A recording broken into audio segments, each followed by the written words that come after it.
তো কেন? আমার স্বামী তো বললো 4 রক্ত, জোহর আসর মাগরিব এশা। তো বলছে না বোন, নামাজ 5 ওয়াক্ত, সবচেয়ে গুরুত্ব যে নামাজের রাখে সেটাই তো স্বামী বলে নাই, ফজরের নামাজ।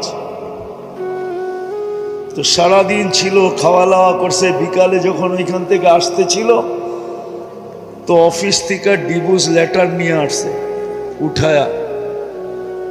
রাত্রে স্বামীকে বলতেছে এই নাও ডিভোর্স লেটার। বলছে কেন?